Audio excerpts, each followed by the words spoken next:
I just wanted to talk to my kings and queens real quick. You know, it really astounds me to how a great deal of y'all will acknowledge the ancient Egyptians as kings and queens.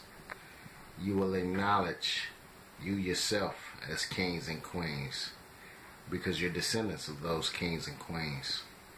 You will acknowledge your children as young kings and queens, but you will not acknowledge God as the king of those kings and queens.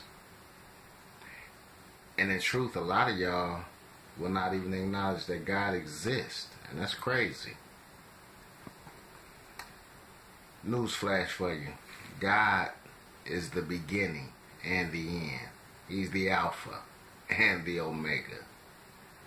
So I don't see how y'all won't give God the credit that he deserves. Oh, that's right. Y'all will give that credit to science and evolution before you give it to God. Damn shame. Even the Egyptian pharaohs that y'all rep so hard, they feared God. Did you know that? Probably not. Look at what happened in Exodus. This is when the Egyptian Pharaoh was commanded by God through Moses to let God's people go to the desert and worship. Pharaoh so hard-headed and stubborn, you know, like a lot of y'all is out there. He was so hard-headed and stubborn that at first he was like, yeah, there you go. But then he'd turn right around and renege on the promise that he just made. Oh, Moses, no, they can't go, man. They can't go. So as soon as he reneged, God sent him some plagues his way to make him change his mind. Oh, Moses, tell your God that they could go.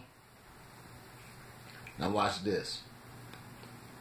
As soon as he said to Moses, tell your God, that was him acknowledging that God was in control. So tell me this. If the Egyptian Pharaoh, which is king of all of Egypt, with great power, money, influence, all that, if he had to acknowledge God's existence and authority, what makes you think that you don't have to?